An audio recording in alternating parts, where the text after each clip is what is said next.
ekoso ye mai mo de esisi etwem de busu sisi ene de ba be sisi nyina no yabo ano se kase a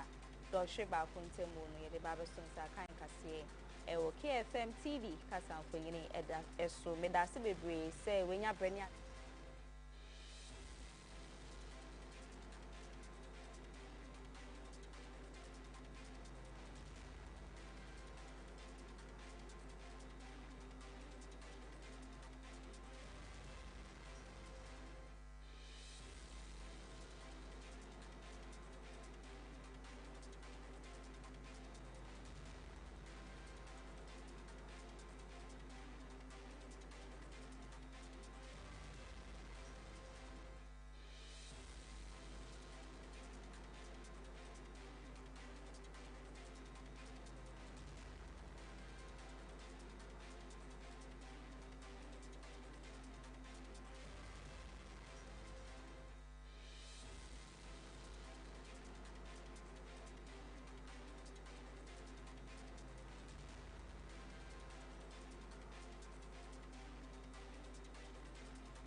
edia ma yume koi ne enwume omobo mechi do am den sama hodo na ba besomo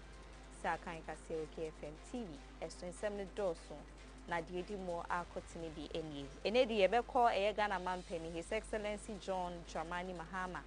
na kache na me no kase ne bi wakwa kopie mu ewo Japan na ni nyina no eye nhihye ni dwumedi betimi abo ama edwadie ahodo betimi akoso na Ghana betimi afa ntima pefra no enu hanamo na wetu no yebe concern foforo mu etimi edia ma na ye IGP Christian tete yehunu wono so eni ameni okwa ahodo bebre na ehia ne nyina no ano baba yensem akoso a wode bo hyekese pa atudwe echem sa akwatia by elections ebe abekoso na sumdwe mapa ebetimi afa ntima pefra nto bia enka na koma ento ne yemo yebekọ edwedie ensemo ne poultry farmers ahodo mo man Ghana ha no wo mo panyi ba kwa ba be kasa wo che se ye nkokọ nketenkete ye bo sha Ghana man panyi afimpi mienu nya edunu nan na eka ne promises ahodo a wotimi sure mo a mo munya ne bugide to aba mo no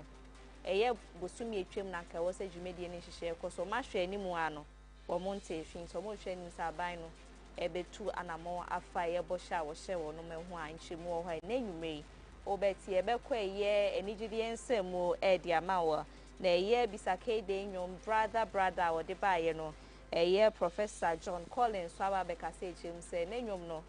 bibi wo ho ana etochima enkoye nsem no na bebi ebubo faaye ene dia abeduro ne bisakede nso nsem a wo de ato amane eye owra nyina no beti emu nhyemu no enne enwumre okenkanfo no eye Afia Fosuah Oduahoma Sresrebidi from Afia yedan ye ho aba ni ahyase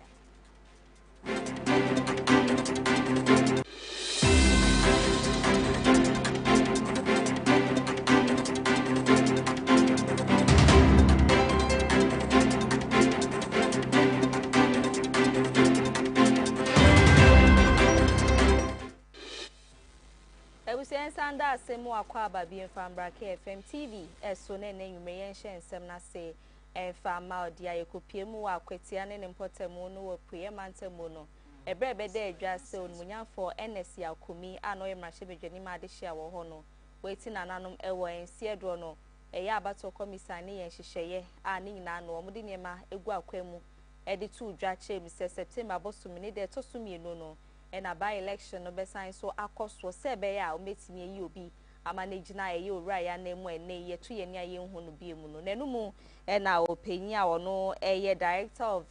electoral services onmunya for Benjamin Bano bio waba montirimu a wo ka say chem say the abato commission no ma ye krado pa anya asem keto a nhyehyɛ ne dwumadi ahodoɔ wɔ so mu yɛ nyina no ɔmo de bibie egu akwem pɛpɛɛpɛ a ɔkyena pɛ ballot papers ahodoɔ a yɛde yɛn nsa bɛtintim so ato aba ne nyinaa no wɔn betumi aprɛnti ne nyinaa ɛwɔ hɔ ne nyinaa kyerɛ krado ɔma yɛ a ɔmo de hwɛ yɛ September 2nd by election ɛbɛkɔ so ɛwɔ akwatia ɛne ne mpɔtamu nsɛm ahodoɔ panyin ba no wɔde to dwa no ɛni. At the instance of the IGP, we invited the Electoral Commission, the political parties involved in the in the Akotia by-elections, and then there were some media personnel who were also present. All that we discussed was the way forward to ensure a very successful election in Akotia, by-election. Electoral Commission on our part, we indicated that we are ready. As at now, we are going to start printing of ballots from tomorrow. Equipment has already been done. We have procured all the materials required for the elections. And so we are ready. Political parties also raise issues concerning security, and the police, led by the IGP, has assured us that there will be effective security to ensure that voters go about their normal duties on the D-Day in a very peaceful manner. And therefore, the people should have trust in the system. And nobody is going to intimidate anybody. What happened in Ablekuma North was raised, but the police assured us that that is a thing of the past, and that they are on the ground. They are going to ensure that nobody takes the law into his or her own hands. So for now, we are all geared toward Akotia by-election, and we are all hopeful that the security, as explained by the police, will be effective. And Electoral Commission is also poised to ensure that we deliver our mandate in a very professional manner. We just call on the political parties to go by the rules for all of us to have a very successful by-elections in Akotia. Thank you. Did the political parties, any of them have any concerns? Concerns were raised, as I said. Security concerns were raised, and the police dealt with that. You know, based on what happened in Ablekuma North, some of them were suspicious and they were apprehensive. But the police has taken us through the security measures put in place. And now we are all aware of what's going to happen, and we are all sure that the police will deliver. Afia Fosuah Oduahoma for Kenneth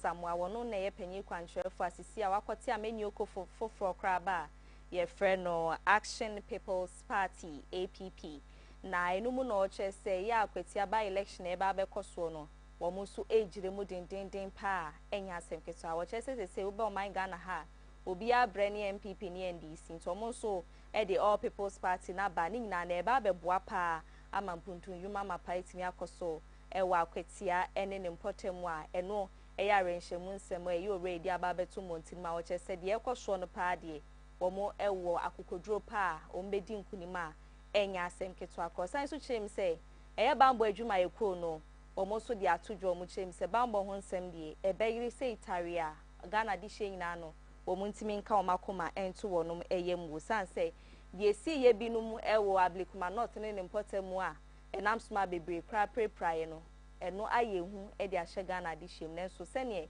aposifo de boshen nsem ne arehyem nsem akwa momo no wo mo so enya wo mo gidi a eyo re nso so de ababeto edwa e wo sa kwan ne so na wo sa dwumedie na ase a national organizer e de ma the New Patriotic Party NPP amenuko no eye Henry Nana Aboache dodo na sanema ne se Nana bi wono so bekasa ya wo chem se mpanyifo de omo de arehyem nsem eni afen so abodwo nsem akodi ama omo kyerese akwatia ba election ebekoso September abosum ni de toso mienu no bambo ho nsem ne de ho beyire pa omo de nema so ahodo bebre na ena egu akwam nso na bi kyerese de owa aka no no ohu sonso na ya na osuro nti seni esi wa Ablekuma North ne ne potemu enam so ma ye ma me maybe how akomsen a ono ye enka ne so afo na ohwe ye hwemu nam ne ho nkro no ba ho nsem koye deja okopie mu e obia ne eto aba no kofo binum tubu o mo so bro na ho nsem koye deja no wo mu de o ma mo mani ada ho pan to mo ko de o mbe mo me ani ada o se be obi e bo mo so aba be ne me nsem fata o mo so hu ne ma hodo a o mbe ye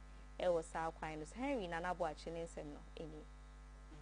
First of all, this was a good meeting. we raised some important issues. The police gave us the assurances, but we said that assurances are built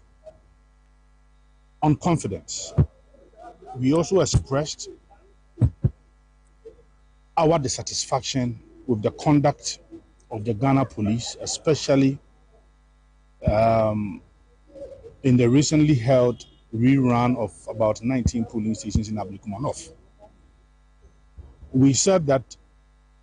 thugs who were linked to the NDC,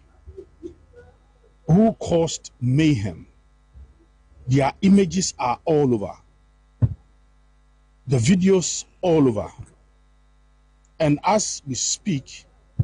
the Ghana police has not effected any decisive arrest. We saw a communique that stated that they have arrested 2 persons. We don't know what came up. We don't have any update. Were they put before the court? Are they on remand? We don't even know anything at all. So we were very, very, very strong on this particular point. And then the IGP said that, look, they are also serious about it, and we should even expect that even today, by close of today, some arrest would be made. We also mentioned it to the IGP that, look, if they want us to rely on these assurances, then they must work on what happened in Ablekumanov. Why? Because if a stalwart of the New Patriotic Party, or even any ordinary member, is coming to Akwatia with a mindset of what happened to Honorable Howard Kumsin and my deputy, clearly the person is going to protect himself. And I've kept saying this, that for the New Patriotic Party, we are going to protect ourselves. And self-protection is well stated within the laws of this country. So the Ghana police should give us that confidence that they have dealt with the Ablekumanov issue. We have 2 more weeks to go. And I think that we still have a lot of time for them to make some decisive arrest and put these hoodlums, these thugs, before the law court. We mentioned that. Then again, the police also assured us that they are going to deploy over 5,000 men, and they do not need the services of the military. This is purely a police matter. And they also gave us that assurance that this is going to be a Ghana police matter, and we do not want the intervention of the military. So largely, the IGP says that he is going to make sure that this is going to be one of the most peaceful by-elections we've had in this country. But our concerns are still the fact that we have had some people who caused some mayhem in Ablekumanov. They are still walking free. They must make some arrest, and they must put these guys before the law court. So we said that. Henry, so we know that we've seen the performance of the IGP and the police service in dealing with elections. And the Ghana is an instance. How confident are you that the concerns you raised will be addressed in the next?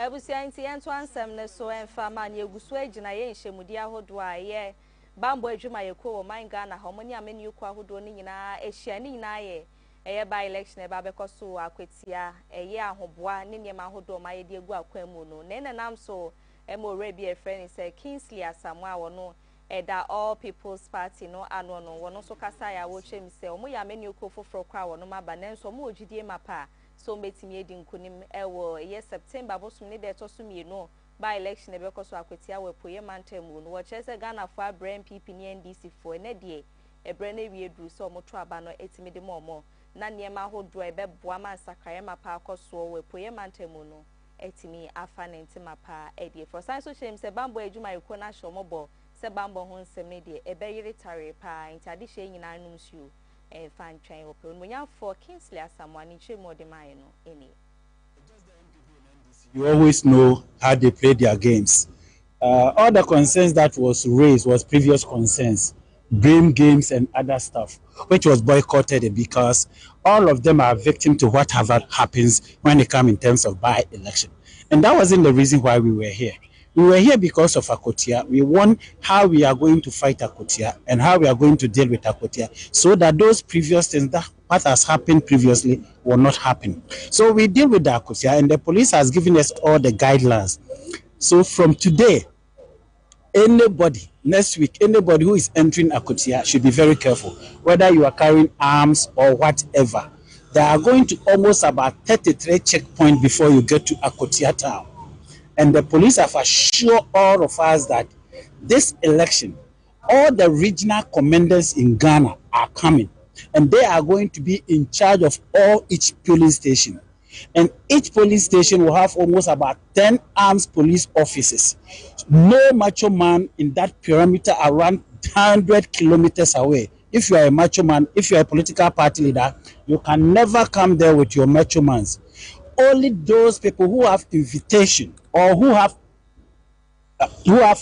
electoral commission accreditation can enter into that perimeter. And that we made a request. I personally made a request to the police. Even though you have accreditation, you should be searched, because we don't want what happened at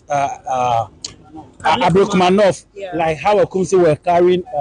pepper spray. So those details were being made, and it is emphatically that there is no way those things, weapon or whatever, will be allowed in that perimeters. So definitely, we did our best. The police have given us all the guidelines. We need to abide by the rules and the regulations of the law so that there will be peaceful election in Akotia. Let's talk about the APP. So you are a political party. Some of us are hearing about you for the first time. You're confident you're not wasting money? We are not wasting money. We are there to win this election. You see, what you people are always saying, NDC and MPP. This time it's not about NDC and MPP. Ghanaians already know who they are. And you know Akotia, there was a lot of problems in Akotia by elections. Even in election after the 2024 election, we saw what happens. How many votes did you garner in the 2024 elections? 2024, we did not stand because at that time our certificate were not ready. Oh, so 2024. First election. Yeah, this is my first election. Wow. So by 2024, we have an alliance with the NDC. So in view of all the things, the measures being laid down by the police, what does that mean to you and your party? That was perfect. That is all that we want. Because we don't want to go into this by-election and record those kind of previous ones. So once the police have assured Ghanaians, once the police are determined to deal with any criminality, who will come there and do any macho stuff, that is what we want. So basically, the police are on grounds, and they are going to be on ground from I was Ajumedi na say na IGP Christian Tete Yohunu wono so kasa ya wo chese ne mrantie ne de wo maye krado pa na bambo ho nsem de e mo bia mfanye ne dadwene de ko so obia ya hodo ya toto abesisie ne nyina no akwatia ba election e ba be ko so ne de asomdwe mapapa e na e be ko so ye ko Ghana abakosem mu a se ne ato aba no e bi kra ensida nsem ni nchemu a IGP Christian Tete Yohunu wo de maye no ye nto asoma. Means in advance before the Afia by elections, that you have to meet the political parties. If you have not to do that, you have this meeting earlier than what we said to do ahead of us. So we thank you for your contributions for this meeting, and then it's all running towards this Afia. We want to make sure that this by-elections will be one of the most successful by-elections in the country. So this meeting, we call you the political parties to taking part in the by-elections, and also we have brought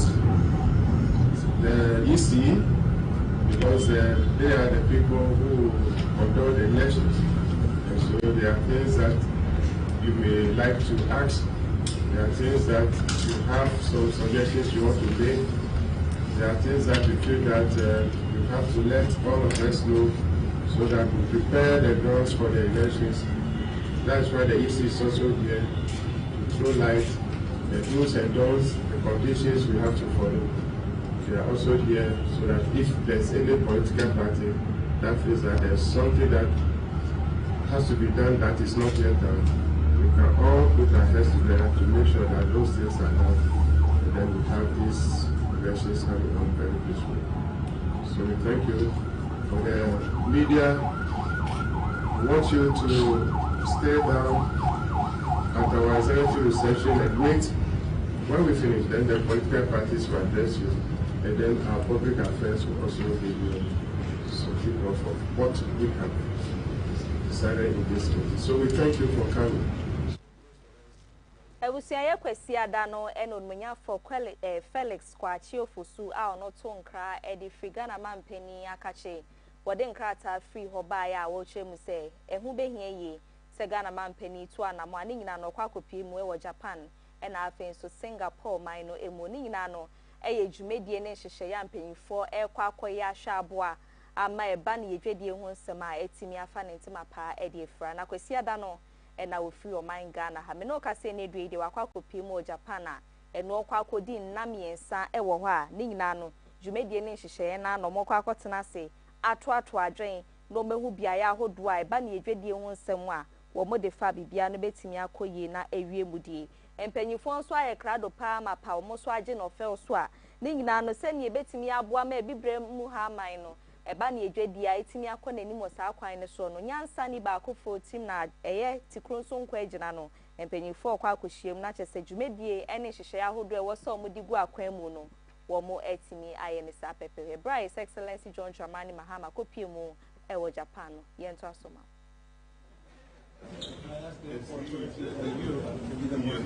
No, that's okay. It's oversized, you know.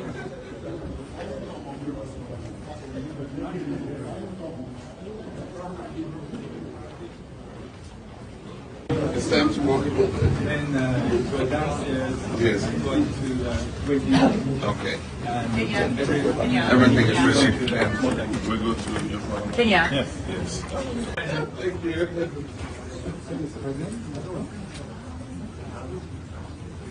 Thank you very much. Thanks for your hospitality. And I got your text, you know, so I was expecting to see you. Thank you.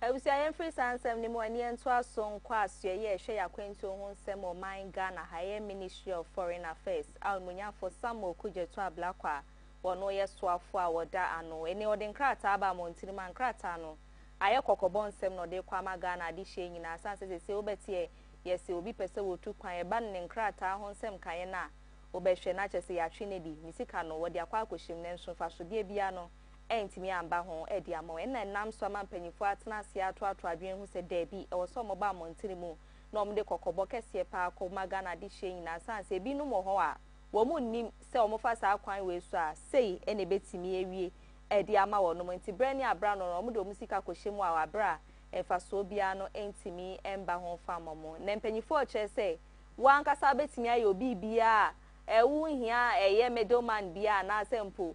obi ono begine mu aye sa akwentro ho nsem no edi ama no anse obekọ eye ntentan fidie ne so aso ye hwe akwentro ho nsem no okonfra me mo wo ho ene ma hodo a wo hia bia eba no visa a wo hia ho nsem kan ye wo ho ene passport a pesa ogie sika hodo wo se wutua sene wo pen no ne ntem so ene wo pen ntem so nya ne nyina wo ho ne sika hodo wo se wutua ene na hodo wo se edie nti we die o makunchide ni na egu abefo kwan so mo chese wo kọ ho no ma ukosha eye aso eye hwe yakwento nsem Ministry of Foreign Affairs a ubenya sa dwumedie no nhye ni nyina no ewa abefo kwan so ntina ho mo bi mfa aso kwa enda ne wa chenchina opese wutu kwan a kwa abefo kwan so sa niema ni nyina egu ho de wo ya ebetimi aboa ma osika nkon di obi botom sanse cases a wodo bebre na na abeka wo no mensa ebi wo ho mutimi giska no ebi won so so abehu nipa ne kwa na sika no wo de awasa ni sirima eni ho a yejima wa enye yintu de kokobo pa ena onmunya for Samuel Kujeto Ablakwa one na pamfo wo mode aba montini mo mode ye kokobo e dia kwa Ghana adihye enyina yenjina sansemi so na yendan ye ho simambra ye ba ensem ne bebre na wo ha de so enyime no si akase ne so KFM TV e dia ma ye ba sisia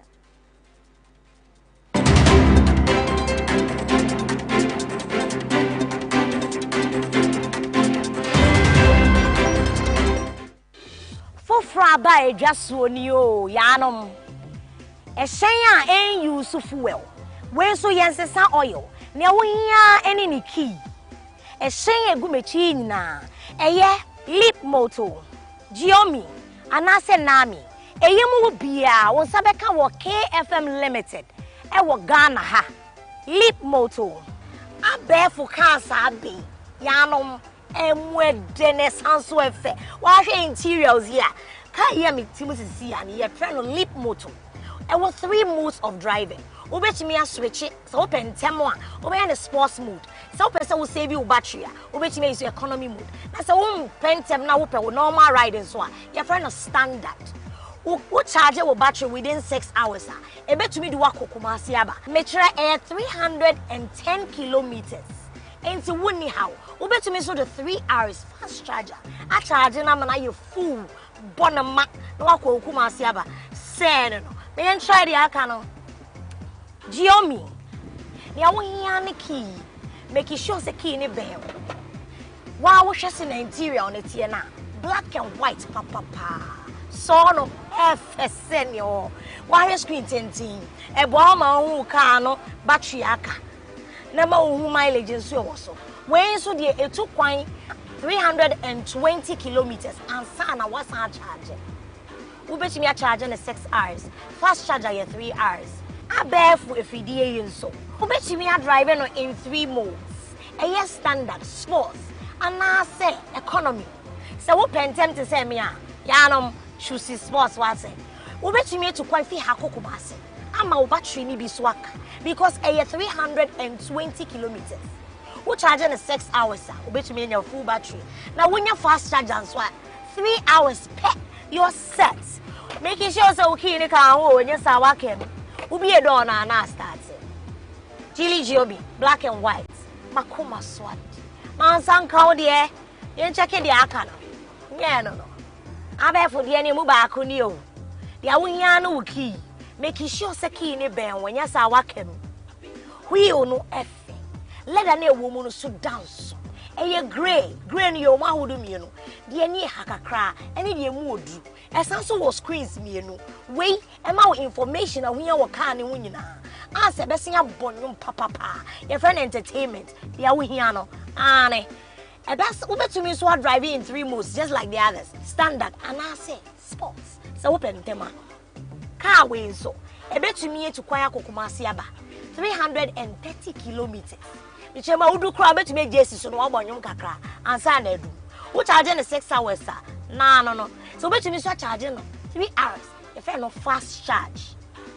eyinu mu nyina KFM Limited ene de ya be twaso fraying ne me sanka wo de ententem so open installment a high purchase and twentwen wo na ase we've got you solid Yanume on sabetumi aka fidie mu bia e wo KFM Limited on sabeke fidie no na wotua no nkakra we unya no bebia age KFM Limited fraying ever sort out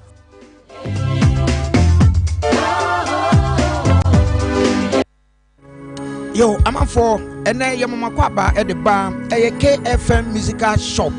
de to so mienu no wo free eye kumase mekom dadam ho no e sane e de ba adum no saa bre no udu eye Sambra Junction Sambra Hotel nkwanta no so pe na shop no eni Sambra Hotel ene di nhwa animu wudi free Sambra Hotel a wo sane e de ko nankane en Hagan ho no ane oho ana KFM musical shop de to so mienu ya bie no foforo na de e kan ne se emfidie papa etimiche de wode ya sori de wode agoro ahodo tuma de bia wode obehia eye mfidie mechira musical instrument bia no eye KFM ento wose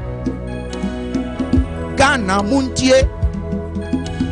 Asantema muntie eye KFM musical shop ana sabre ya bie no foforo mu no chan ewo Prempeh the second street we free all men come down na wo sane ede ko adum no ane udu Sambra Hotel nkwanta no so na wa dane onsani fa so oho ana KFM musical shop yi ewo ye ne Sambra Hotel ana ehwe animo ye twa abrebia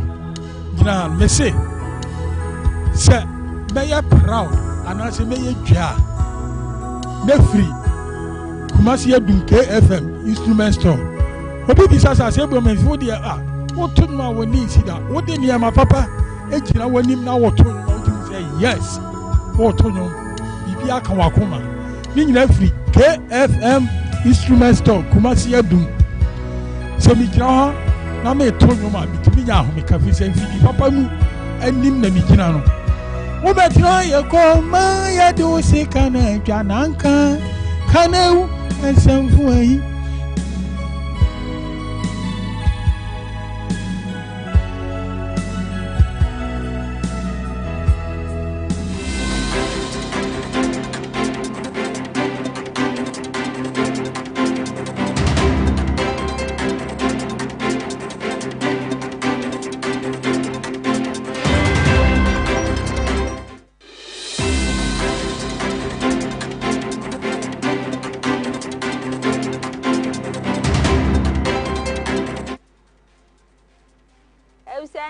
Samo akwa babi mo breno adaje adia fm yo KFM TV yes so kindnation and so my ye won from abe Fontaine no KFM TVGH on Facebook YouTube to ayo hoy na ne ma hodo ekoso TV no so no wetime enyamu echefa ewo abe fo kwan so mento ansem ne so na nwumre entimi fa ma ode yes South Africa o mo Ghana mampanyi yes South Africa mampanyi abedi echi awo ho no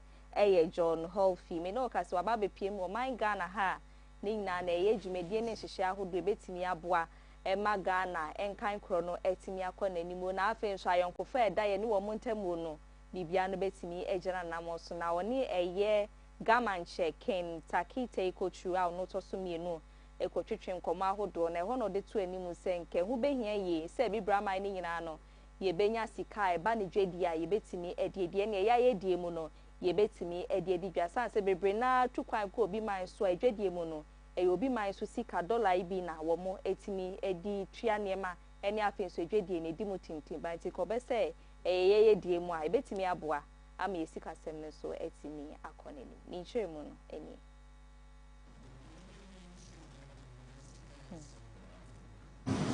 Every transaction in the world is concluded. The transactions take place using the dollar. For example, if Nigeria were to buy anything from Ghana today or from South Africa, the deal will be concluded according to the dollar. That will be the basis of the deal. That will be the mode of payment, the mode of transaction.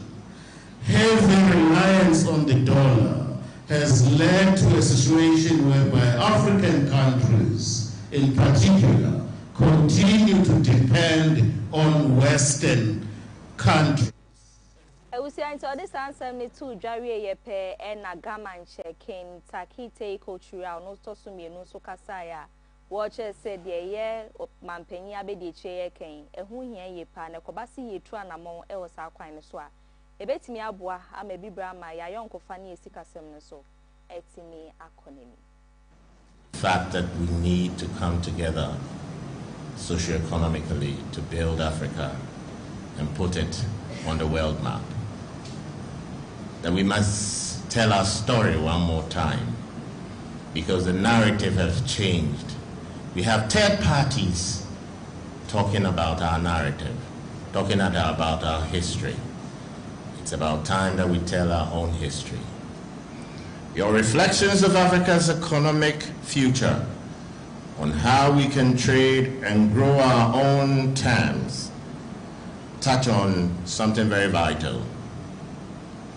The freedom of nations to define their own path.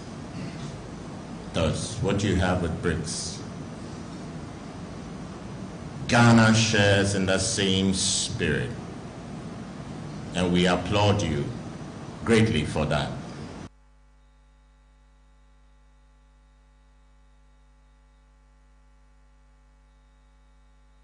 I was every time 70 months to concern for 4 months me for my dear and I watch a me agas bosso me da net or so a year dunum fiadano and I did she a yagas bosso me da net or soon sia a wim shia no mudi quaco di jumawa santimante mono tebeshi a ma addition what you are no mutimon and no fair mutin and animal see a dono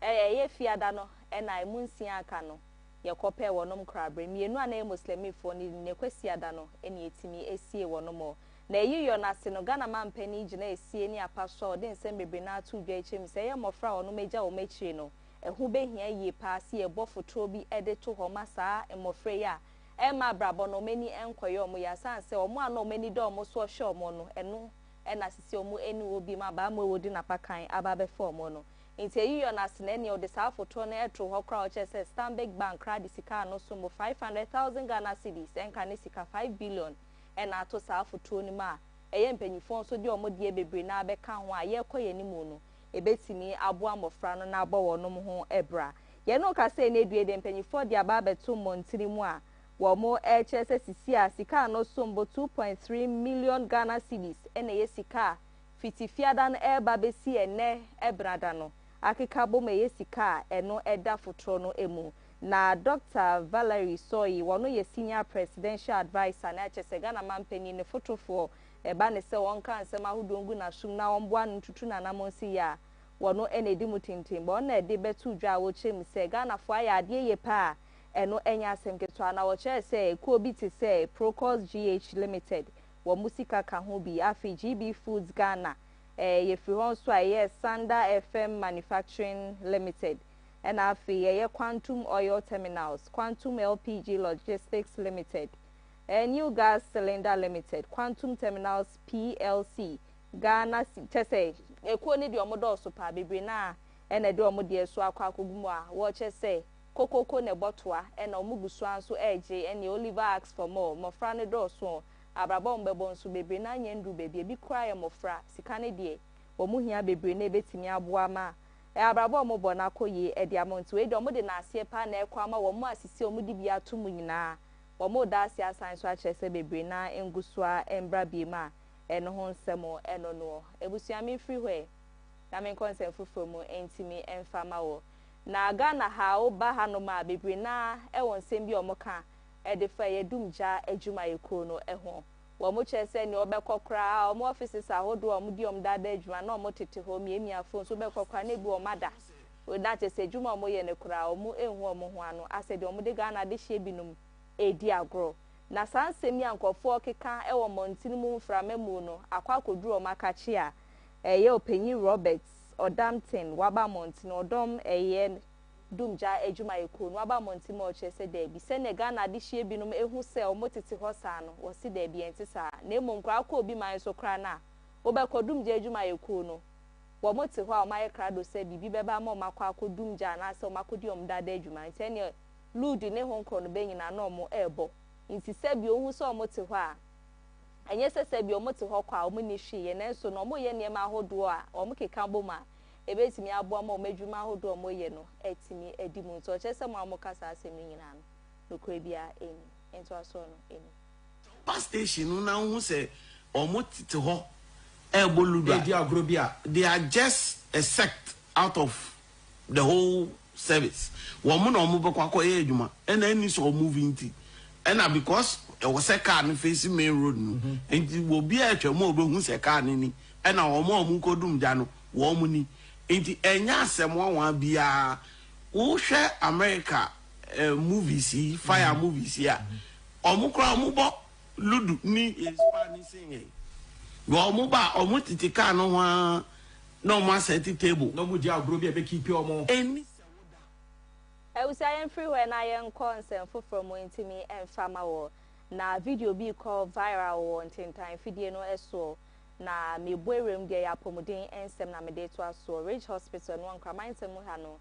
video bi bede adwa na chesa branti bia na okwa akogye ayarehwe ne okopie mu ho wo chem say ne ye ne afin so suban bi no ma anesefo ne adokitafo bi edan nedi ewo ho no na enhye nkra ne kra ne nkoyie sanse wo no kra no de obi oyale ena ekọ ena motor no no te so di nipa ne ekọ no so kra motor foforo be hwima no so pra kakra wo mu boru na nko mo hwe sa anesefo benya yem hyehye etimi di ahwe wo no mienu na nso na asese bi obi ate ne ba bia enfa ne ho kra enye hwe na enumu akire ne beda adwa sa branti edi mrante kwa bia sa akwa kopi mo Ridge Hospital ho a eya anesefo mo edan sa suban na di kire mo no wo mo de mo nsa bi akeka ebi ne nam so kwa meye Ghana Registered Nurses Association so abana akwa kopie mu ho a ne nyina no omo che so mba be hwe sene nurse ni ne ho etie se no mdo omo se keka no na pomodin no ejina hefa osan so di tudwa omo chem se omo be ma bambo ho nsem no aye e na afen so niema ahodo ne hihye wo so mdi gu akwemu e ma mra ne ye adwuma no wo me ne sa pepepe se de se na efata and the national PRO, assistant national PRO, and what do you call it? Essentially, chairman, a free aunt. So we are here this morning to solidarize with you, or to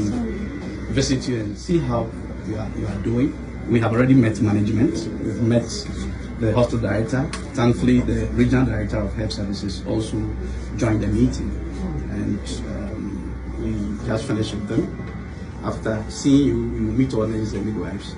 at the Rich Hospital, and then we'll take such remedial steps. They have assured us that they'll do everything possible to make sure that we recover fully and also apprehend the culprits. But that said, we as a union will also take the necessary steps to safeguard the interests of all necessary midwives and, for that matter, all health workers. We want you to know that an attack on one nurse or midwives attack on every nurse or every midwife in Ghana, and by extension all health workers, because we are here to offer such essential services to the Ghanaian, and if they will not cooperate with us, okay, to be able to receive such essential service from us, then we need to let them know that we ought to be safe to save them. All right, I've been saying that we are not drawn from the army, where they swear an oath to protect the territorial integrity of Ghana at the expense of their life. We ought to be safe to save our patients. So if we scan the environment and we are not satisfied with the measures so far put together by management, we will take such steps to safeguard the interests of our members. Because we are clothed by law that in case that the environment in which you find yourself is not safe, your life and your health is not safe, you have every right to remove yourself from that environment to such a time. Sansem ni mwana swafo no hwe apomode ho nsem o manga na ha onmunyafo kwabna minta kando wono so de na no atum bia wo chese mpanyifo atiku a nhwehwemu mapai ba bekoso e wo sansem ni wenam so ama wono mo ho bom nyina no emra ne wono medi na yenyono nhwemu a onmunyafo kwabna minta kando de maye no yento aso. So I was there personally and interacted with the health workers. One of the reasons why I went there was to reassure them of our commitment and support, to energize them to go back to their wards and work, because I realized that they were down-spirited and they were demoralized, and so I had to quickly go there and then encourage them to do more, to work more, and assure them of a thorough investigation into the matter. So after my visit, we have constituted a committee to investigate the matter within a week, and then Busia egusu ejina apomodin ensemo wasa ensem ne mu anenam so ama benfo ayam gadongo wono ye deputy CEO of operations at the Environmental Protection Agency ono so abamontin mo chese Ghana ha no e ba ye systems ahodo ne ye hyehye ne niema ahodo a didi ye dada adwuma enkoyie sa nanso na no mu ma ho akwanya se obitimi famra ne hye ne nsem na wo ye niema binum a ense enfata sanse obi a wono eba no bambo ho nsem ekita no na wonkwa kakra kita no ye nyankopon firi ho a wo ba na utimi ye ne niema a eye ni kan kade a enya niema ahodo a etimi hye nkran ne kɔ nanimu no wo kyese yesoso so a enya de se etimi which is the human element of it, that along all the streets on the hospitals, both sides, you have pharmacies and clinics and everything, mostly owned by people working in the hospitals there. Yes,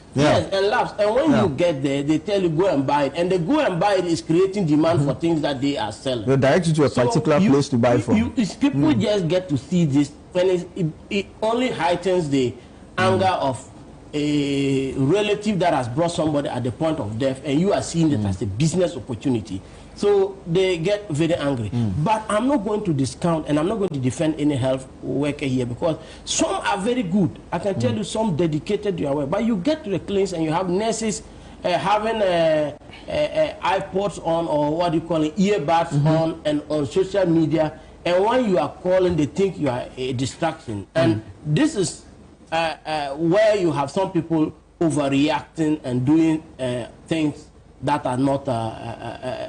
worthy of saying or even describing in public. So those are the problems. But do you have any clear-cut procedure where you use to discipline people? Because if I report somebody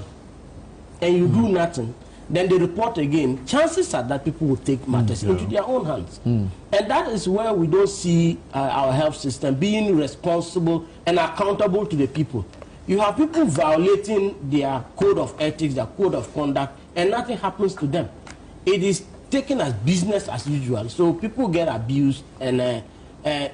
sometimes you get to the hospital and they give you prescribed wrong medicine and all those things. They happen, and you can't do anything about it. If you report, they tell you we'll investigate, nothing happens. In other places, these are very serious legal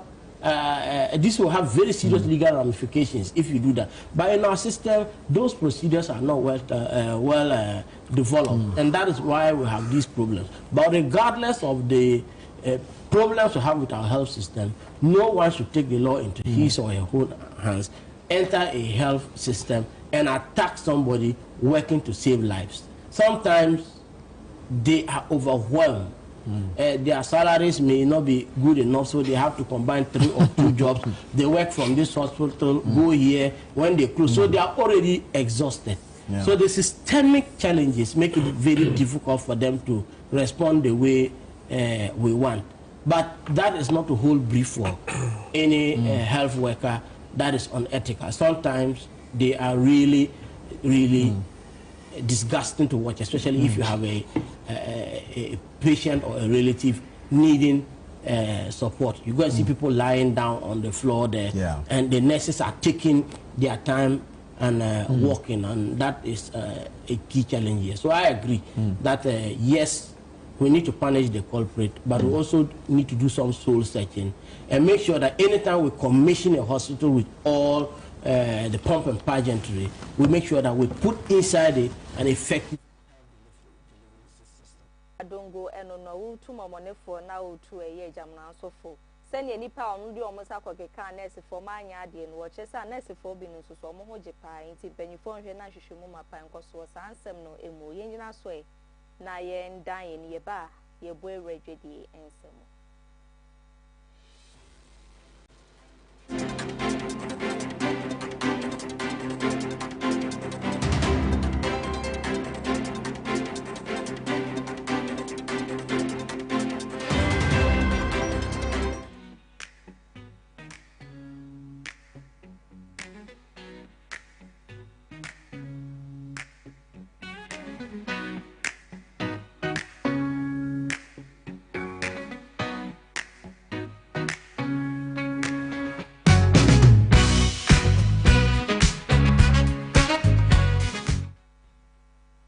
Sonda semo akwaba fambra KFM TV eswedwedi ensem ena edru so no na yembu nkompon kohwa afimpi mienu ne aduonu ena ibra na ye tu aba no emu no na chesentu abokwan so the National Democratic Congress NDC amenu no sabre no mo franka tuni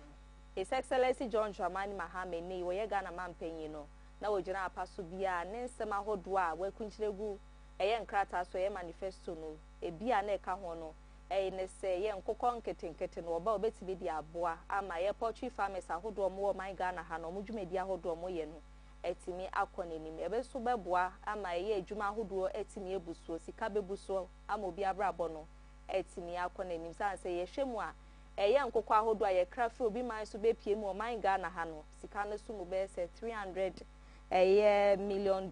na chesenye sika ketwa ene nam so ma Ghana mampani etu sana mo di arehemu nseme koma poultry farmers a wo mo wo oman Ghana na so ye to aba ni wi obedi nkunim wie ye no ene ye poultry farmers ya hwe n'anim abo na ehwe anim se bo sha wo hye ye no na nkobetimi edi so aye bibi edi afa ho na so mpanifo che se besi ne wo monte ho mpopore bi akwa na mo hwe anim se bo sumi etwe mu no ena kasa adwumedie ne hyehyɛ ne wo se wo pa ho ntoma na wo mo ni da so se wo mo ba beboa ma dwadie ho nsem akọ n'anim no wometimi enya ne pepepe so ankoso na ye ora kwame anim somwa ono ye president the Greater Accra Poultry Farmers Association on the General Kasaya or more chesses is Siadi Mampenny yes, why you be a trust and cast away be a trust or trust so dear no trust or quack a bosha or share a fire poultry farmers and when and our more air shames on ye more dana on yen in Menuya and Timmy Famon. We all are aware that it's going to be a very good program. But as it stands now, we have not met the minister, and I'm talking in terms of the association. So we don't know what is coming on board. We don't have our input as it stands now, the association. We have booked an appointment with the minister to sit down with him to know how best we can also contribute to the program, because once something is coming for the farmers, it's good. It's going to help the farmers, but we need to involve. We need to get our contribution to it. So we'll be happy to meet the minister on it. Maybe Sadia and Yakuma Swadi and Omodia to Ghana Mampany. You just when you're dying nearby, you will be a winning day.